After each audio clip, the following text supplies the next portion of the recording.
ndamira pamberi pedare ramando mutasa zvese zvendichataura ndezvechokwadi ndikanyepa ndichabatwa nemhosva. Mwari ari mubatsiri wavo.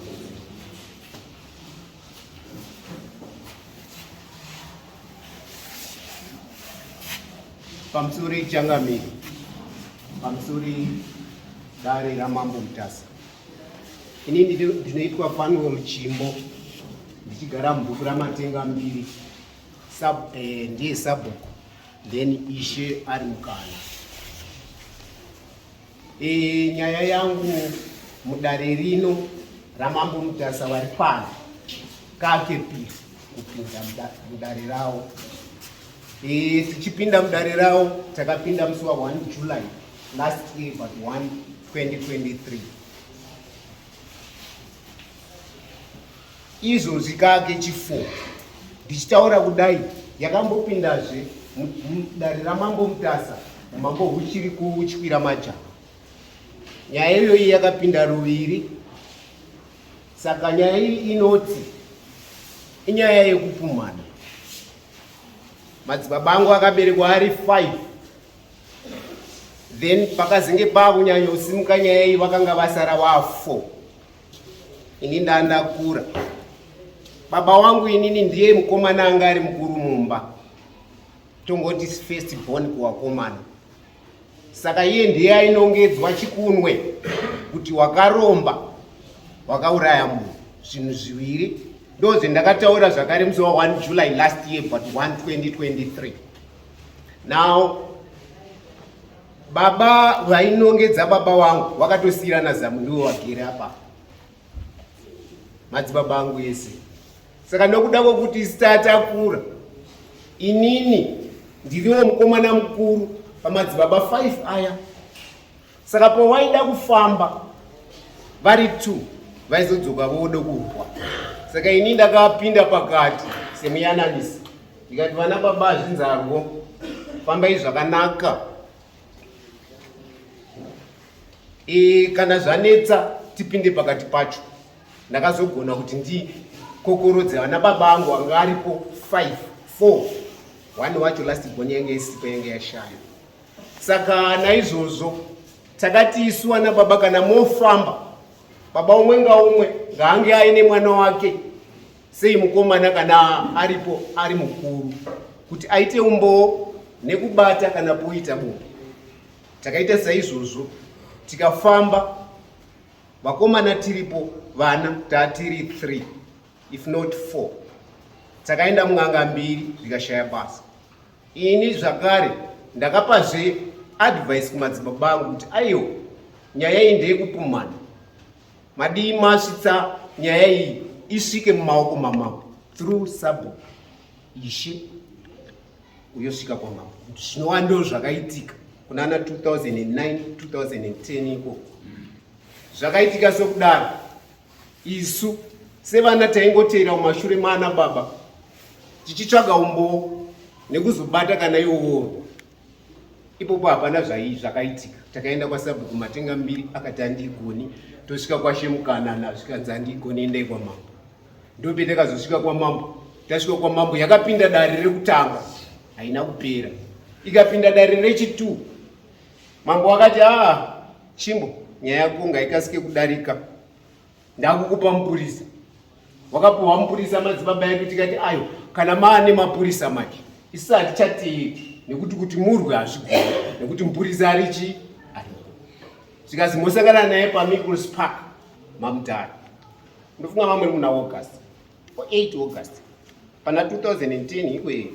Then pawakasvika paMickles Park vese vamwe vanga varipo, ivo baba vavo vanga vasi.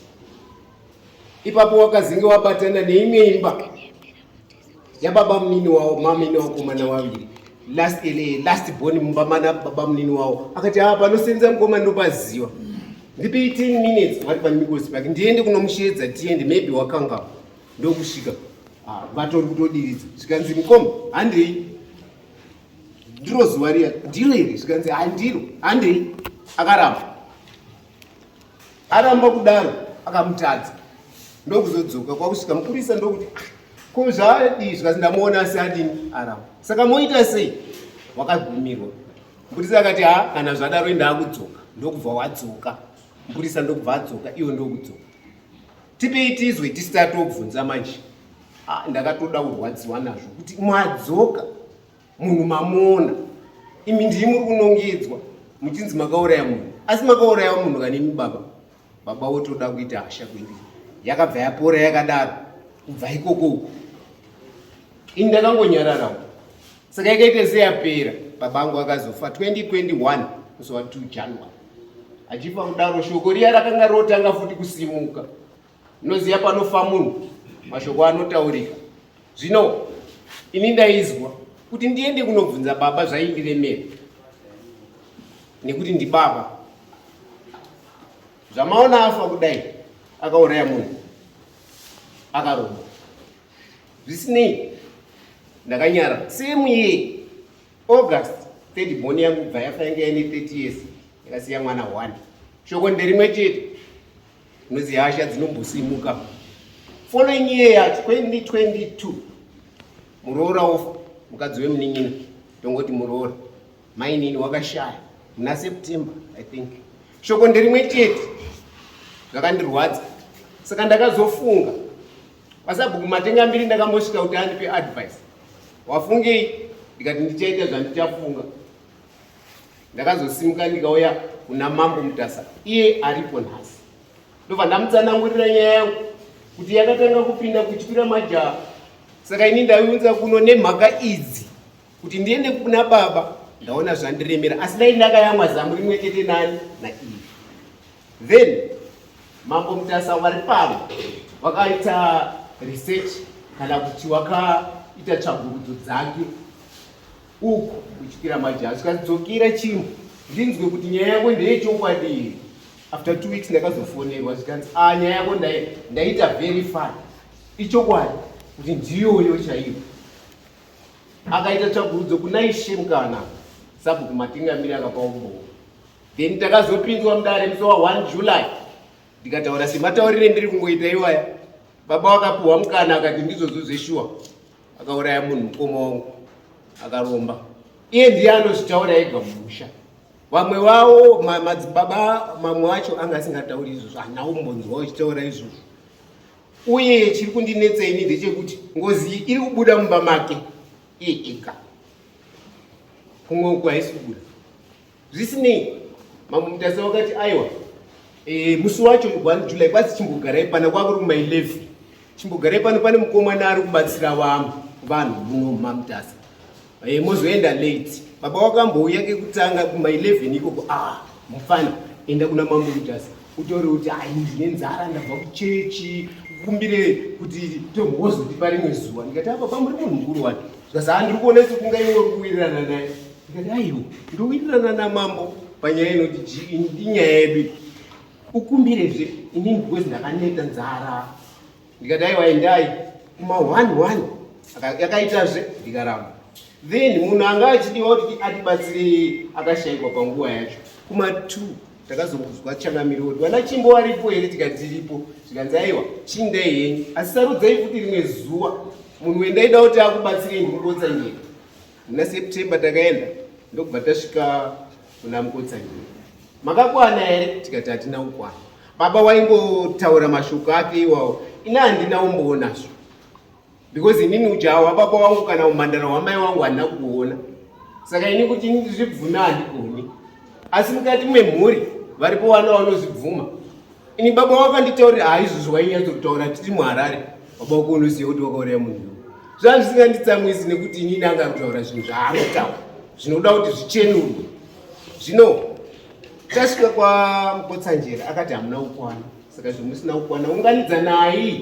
Maunganidzana nyaya yenyu ndini dokta wenyaya dzakafanana nengozi kana urombo. Akatotaura kuti kana uroyi ndinogona kuzama. Saka tiunganidza naye.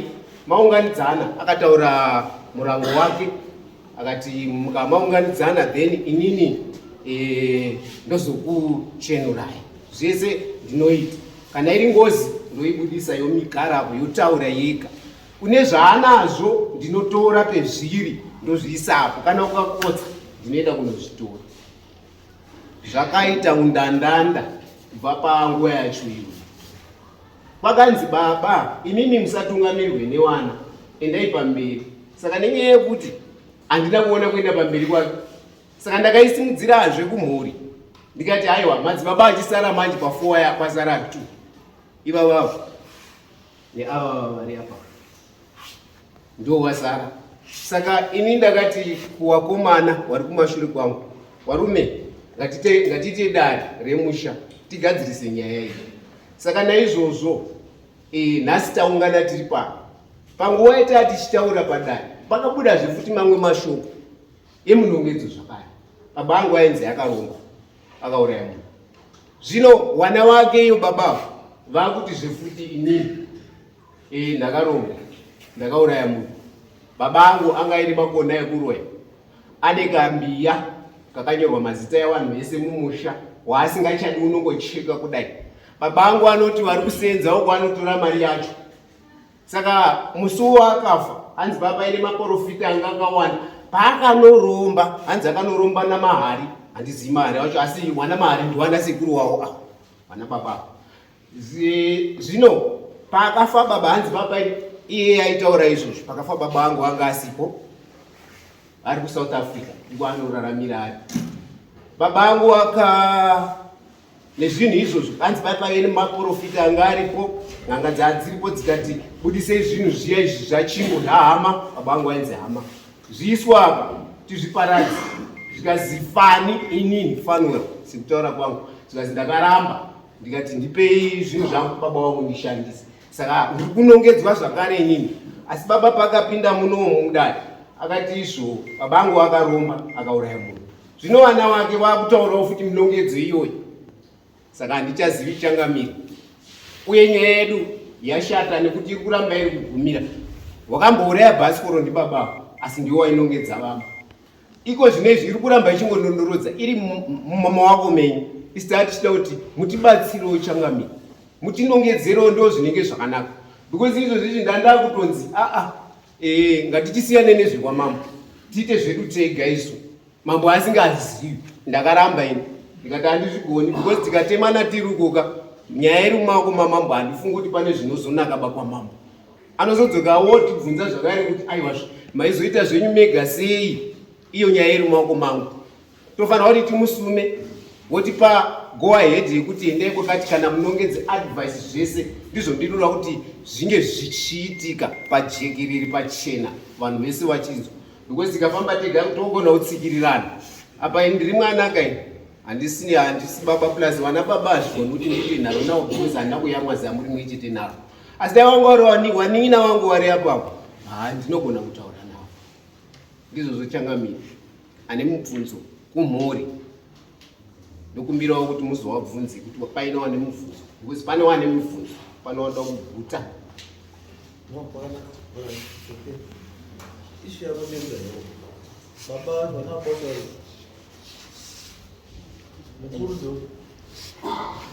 Avo ndiwo wakura.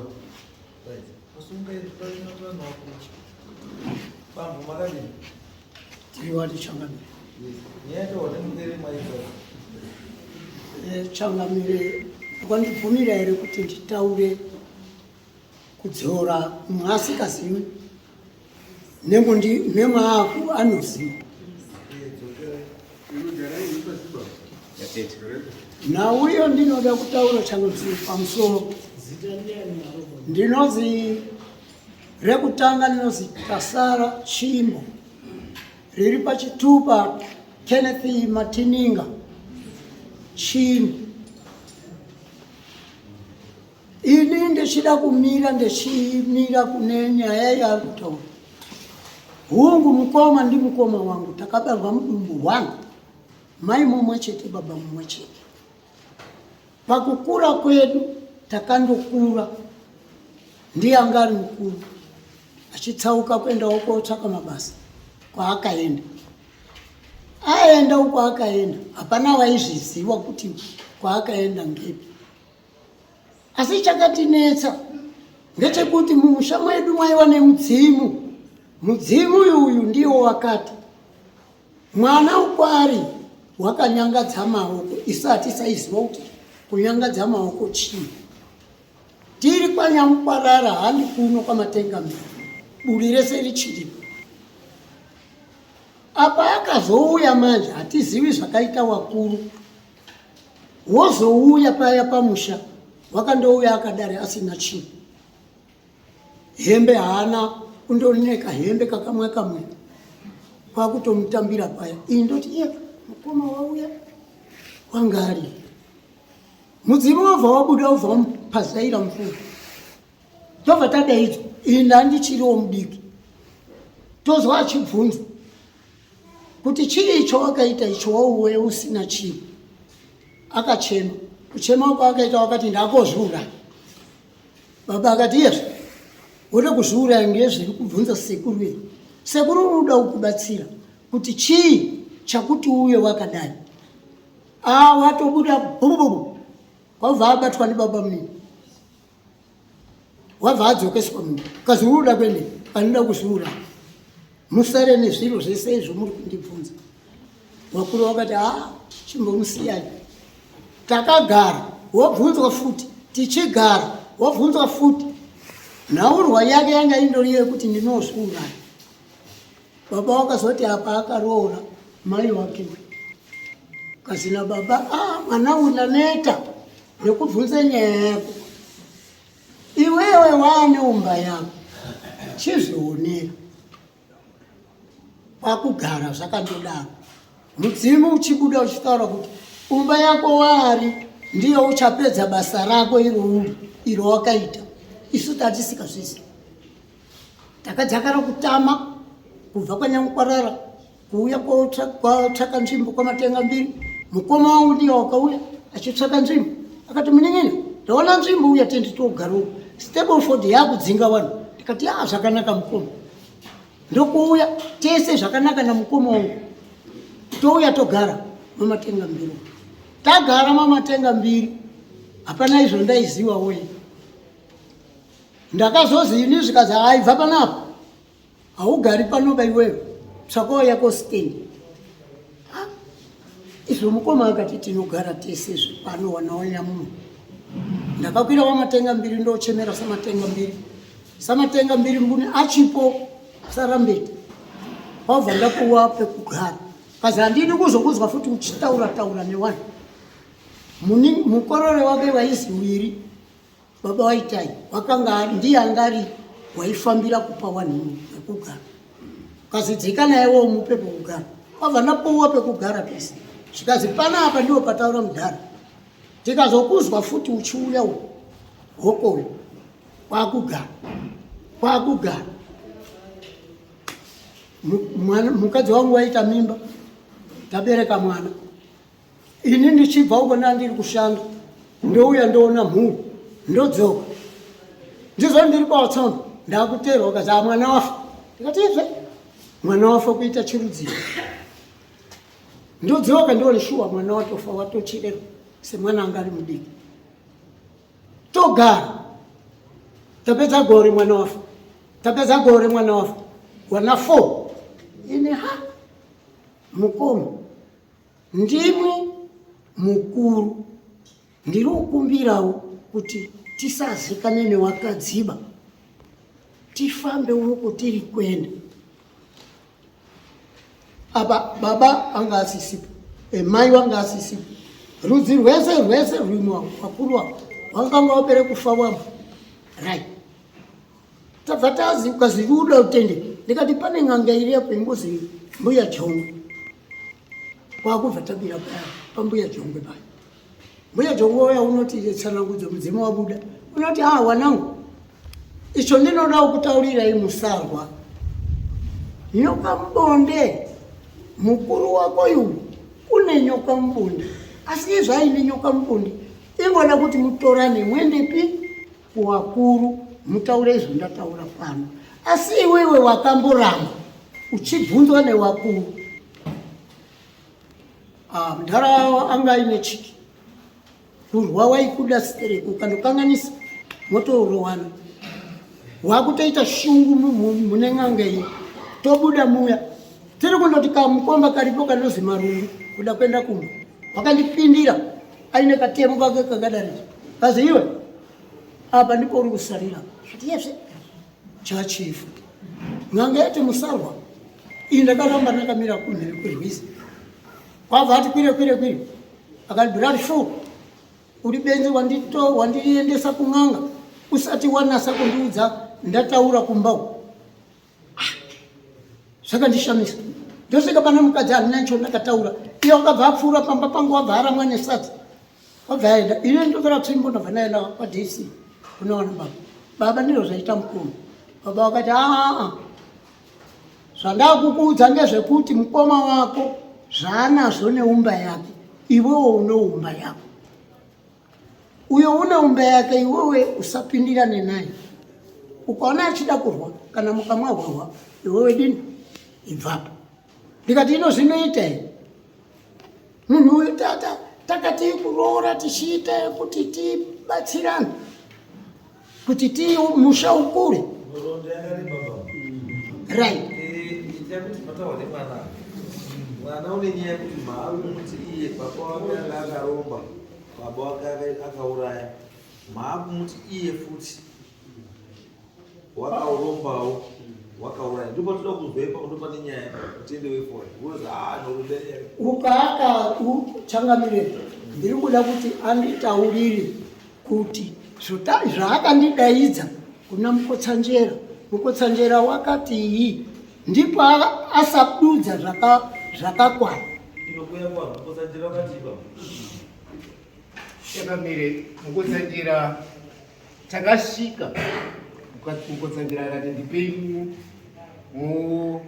mari yake mhuri haina kudini haina kuungana unganidza nayi ndozoti ini kana maungana kana huri urombwa ndotora pemhuri wako ndokupa munhu wokutambudiswa kabhegi kake iwe zvinhu zvako iwe zvinhu kana iri ngozi inogona kuibudisa yotaura yega ndo zvakataurwa changamire hatidi kutaura techinzenga zvinotaura n'anga iyi haina kumbosvisaba yakataura kuti mune mufi mune vakatanga kuimba kuti ichava nhoroondo right apo ndakabviswa uko iwo wakaita raini kun'anga uko yakazi mukuru ngauya kuchiteera uyu masure mangu right wakati ichava nhoroondo zvamuri kupumha uyu kuti ndiye muroyi imwini mwauya muno handi muroyi bau ndiye munhu unonaka ari kukutaurirai pane nyaya idzo ndiri kuona pano ndiri kungotsanjera mune mufi wakafa asi une zvaakaita kuti mune ngozi irimo mumusha ngozi iyi inoda kuripwa zvino mukaita zvekukanidzana inoramba ichikushupai ndo zvakataura mukotsanjera dai kuri kuti asi pane waripo wakazvizwa zvazavo chimbozwai izwai ndipedzi inde akati izvo ndakutaurirai ndezvekuti dai muri vanhu mwaiunganidzana apa kutaura pakuti kuunganidzana maunganidzana inini mondidaidza ndouya ndokutaurirai ndinokona kubudisa munhu iyeyo uri kushupa mumba mwenyu imwini isi hatina kuunganidzana saka muruti nyaya zvomudo isorova sei kana makazounganidzanai hamuna kuunganidzana saka nyaya zvomudo kuisorova sei inini chiri kundinetsa ngechekuti mwanawo zvaita baba wake ndizvo ndiri kuona izvaakuita ngekuti dai akaona kuti izvo tataurira akati baba nyaya iyo tazwa todii kuti tichiunganidzane kutotanga kuonana pano nhasi uyu aripo uyu hatsiki pamba pangu uyu akandiona uyu unodai kunzvenga nyaya vari kutaura kuti ndinonongedza baba wako kuti muroyi ini handisakambomuti muroyi ndakati ndafirwa newana 4 wanhu wewe mhuri chechi iri pano ndadaidza chechi chouyaiwo tizwe titsanangurirwe baba wake vakati kuona unoendayo hokoyo akavhara mukomana wekumasviko wakazoshaika wese hapana wakauya, kana iwo havana kuuya. Tikaita cheche yakati handikwanisi kukutaurira iba iwe chimbo, nyaya yenyu iri pano, dai mwakaungana ndakutsanangurirai kuti mugare zvakanaka. Anambonongedza munhu ini kuti muroi. Witness yangu iri kumukadzi wangu isati inaombonongedza vanhu kuti waroi. Mukadzi wenyu haafi akaita witness yemukoti. Kana imimi makwanisi kuita kuti witness yemukadzi wenyu mukoti. Anoda someone ari independent. Saka achangamira. Aipo changamiro vari independent. Ndatichangamira. Video Pandakuda kuguma yakaiswa pagroup ikataurwa. Vakomana vari pasi. ndakuti zvoda kuguma Changamiri. Inini pano ndaneta ngenyaya yababa wake. Ndakati kwamambo Mutasauru, kana ari baba mukuru kuti mwakaita zvinhu, ini daidzanai nevanhu wenyu mugadzire mhuri. Kana ndirini ndogadzira mhuri izvo ndakashaisha, kwete kunditetera. Handina rugare Changamire izvo ndiri pane izvo muri kuona ndikupepea, ndinorwara nguva nenguva. Asi kuti nditsanangure izvo ndinorwara nazvo, zvinonga ndiri kunga ndiri kupumha vanhu. Asi paine chinangwa, baba wavo wakazwa PI kubva muBuruwa kupuwa pepa ranga rakadaro rakazi PI haudikani mutaundi. Basa rake rariri rekudai kutamba makasi. Ndio pakati Mukotsanjera andibvunza, waiita basa rei? Ndikati waitamba makasi. Pazi kutamba makasi ndiko kune hondo. Changamire ndamira ipopo ndapedza zvangu. No, it's okay. Right. Nyaya yenyu mira. Iyo sikuza sana. Nyaya yenyu yo nyaya yekumana. Iperi kungoda kuita sei?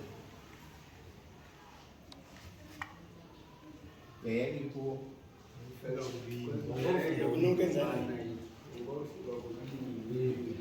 nenyaya iyoyo kwatata toenda zvikwa Mukotsanjera ndikwenda ndichida kuti iperere ikoko, because apa inyaya yekupumhana. Urongo huri kutaurwa ina handihuzivi, zvakangofanana nemunongedzero ndakupuwa nhasi. Izvaibama kuti kana munofunga kuti muda kufamba, chitsvagai mofamba kuvanhu vatatu muri mese, mochereswa mese muripo. Ndozvokuti uyo ati nzvei kwake, uyo ati nzvei kwake, hapana zvamuruita. Kanyakaparwa kudhara zvogadzirisa. Aiwa, ndatenda Changamire. Musaite zvokufungirana zvamunoda vamuita. Gadzisai nyaya iperi pamberi.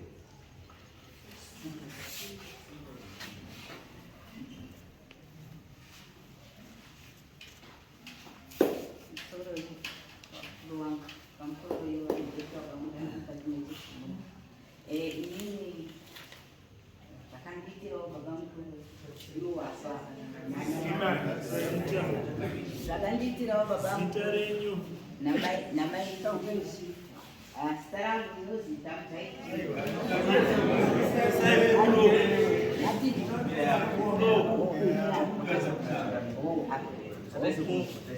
Alright, mazvita. Inini zita rangu rinonzi Tamtai Chimbo. Surname Mupunga. Saka ndakagara naChimbo nanamai kuru nababa mukuru. Zvitagara zviya zvimumushambo. Wakanditi chidzika pako ega, pandadzika pangu ndega pandawaka zvapere. Pandandogara hangu ndipo wana wangu 4 wese wapera ipo kufa. Handiti wapera iwo 4 kufa. Abati tagara handina kuzwa kurwadzirwa maningi, asi zvakandinetsa. Pandagara zviya zvika pandaona munun'una wake namukomana wakachata. Aibva wauraya ng'ombe. Zvauraya ng'ombe yauya manje wakashiyana nemashamwari yangu. Ina achakamboita shungu nazvo. Asi pakanakira ngepekuti uyu munun'una wakandipa tsamba yekuti muchana. Andakaenda zvakanaka. Totamba muchaka wedu zvapera. Ndobva ndadzoka pamba. Zvandadzoka pamba zviya ndakati gare pamba ndizoone wana wasvika wakabva kwamai kuru. Mashona 2 wakomana zvazvishi zvidoko zvakadai. Ini ndiri pamba pangu bondonauya nesosi yavo akapindiridzwa. Kasi mai nini ndikati we kwasi tauya nepasi renyu ndapiwa nemai nababa. Kati mazvita henyu ndobva ndatambira. ndingatambire zvindone musosiya mune nyama zimhindi rakadai renyama murikuzvizwa ndibva razi x ka pakati pacho ndatambira nyama yemusosi ndatarisa sinzi ndakabarwa ndisakambona nyama yakaizwa x kana mbucha chaikwa ndisakambona nyama yakaizwa x ndakaitarisa so nyama yacho yanga isikaitiba yakanaka yakanuna ndikati nini nyama iyi handiti inyama yakadai sinzi andisaboni ndaiona upenyu vanadaidza nixdok uya pano shamwari abvauya ndikationa nyama iyi ungoidako shamwari ndibvako ndidye ondikati torako ini handidyi zviro zvabvamubaba wani kwazvazvidako yanga yareurirwa iwewe kuti ufe saka ino inini ndakutora ndichiitya kati wazvidako wabvatora nyama yabhaenda nayo saka inini ipo papo ndipo ndakabva ndabata wakafa iwona baba mukuru namai wakayanyama haana kufa wakayanyama haana kufa ukazi yaisi mhosva yangu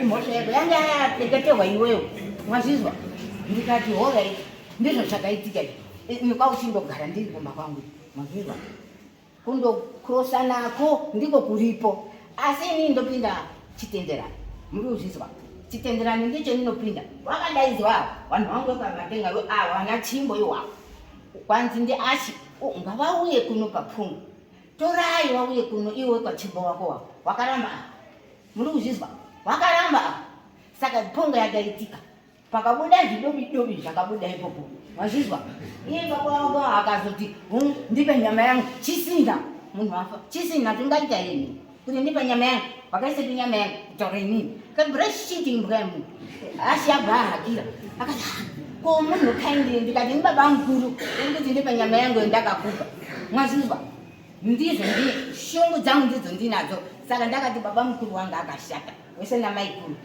kunane ng'anga yakasombouya kutanga wakabatwa kuti baba mukuru baba wavo wakabatwa muri kuzvizwa akati handina ndakarasha handizviniko zvakaenda zviro zvacho handizvizvi muri kuzvizwa kutaura kwemurume mukuru kwaidako angari right here munhu angasiri right mwazvita ndo mutoka muchii but still mabamba ended man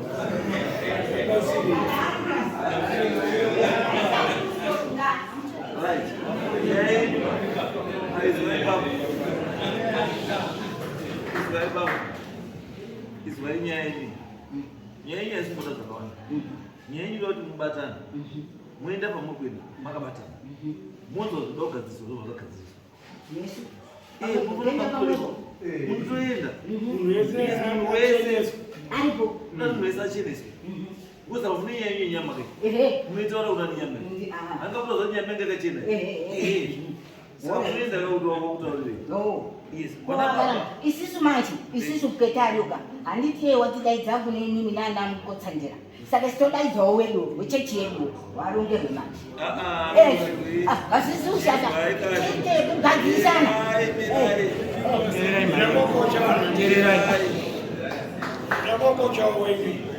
ipotererai ziwezi kutaura changa statement yematotaura yatotirakidza kuti for the way to go manga musi kuda mukotsanjira because mune pfungwa dzekukwa mukotsanjira pane wevanhuja nayo aiwa inzwa mukotsanjira takatoseka batana maboda ekuti namukotsanjira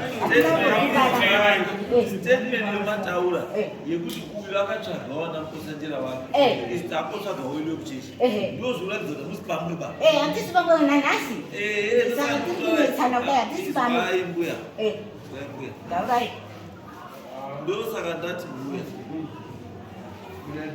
kana muri kutadza kudzika manini ndichitema misodzi ona 4 unorwara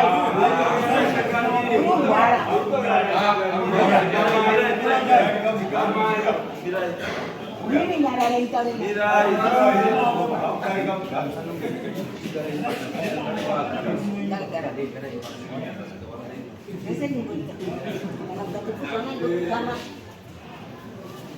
buya kana tiri kutaura munga hapana munhu watenge tichida kufungira kana tida kuita simba tenge da kubatsira saka mukaita kuti tinoda kubatsira moabvaita kunga imiri moabvatoita kuti Wahamba kuitwa ngaimini solution munayo kare. Saka pane pasina need yekuti muye panapa. Kana muchinge muine solution, there is no need yekuti muye panapa. Munoita kazwa mune mafunga murumba kwenyu mopedzera kaiwo. But kana mauya panapa kune matadzana kufa. Ndosaka ndinoda kuti tibatsire nenzira dzinoshanda. Tikuti isusu mune right yekuenda kuzinata tokunyorera tsawa mosvika motaura dambudziko renyu kuzinata zinata yoti endai pakati nepakati nepakati pasina munhu akunongedzerai pauti endai pakati vanokuendesai kune munhu anoziva zvamuda kubatsirwa nazvo anama ndo zvatinotaura. Saka imimi chirongai mese tinakuzwa kuti maromba kuda kuenda papi nepapi nepapi tokupai munhu wedu isu wamunofamba naye muchienda kwamukwendai kuti azouya achitipa ripoti. Ndo zvatirikutaura mbuya musaende mbama nedzimwe pfungwa dzekuti dzakarongerwa. Hapana nongokurongerai asi musafungire futi. Because chinoita kuti zvinhu zvisafamba zvakanaka kakawanda kufungira musati maenda. Asi kana paine zvamunoziva zvimwe zvinozonobatwa vanhu vari kuedza kuti vanoona here wobva zvawabatwa futi. Saka there is no need yekuti muweste mari nezvinhu zvamunoziva. Kana muchizviziva gadzirisai kazvida kugadzirisa panokuti murame muchitenderera. Tabva muno maimba last time takati chai zvakati muiti pane mwakanoenda U10 ati nyepera mudare mwe munhu akutoenda ndiripo panapa wana ndiwasati ndinofamba hasina muti ndifambe wana pakati ngatifambe ubva tanga kudzoka mushure. Saka tinonhonoya pamberi apa wokutoya kuda kuti vanhu vafunga kuti vari kugona stereki ivo variwo matsotsi. Hatirizo kana mauya apa zvamune mataura itai izvo zvatetaurira naizvozvo itai zvatadii. Saka imimi endai motsvaga vanhu vatatu vatataura. Chimwe chinokwanisa kuitika ndechekuti sinzi mamatanga namukosanjera chivai mapedza namukosanjera motsvaga nevamwe 2 because uyu kwawe mama mutanga but mamusati mapedza zviro zvenyu ngaapedze then motsvaga vamwe 2 then zvadaro bhora renyu raripo.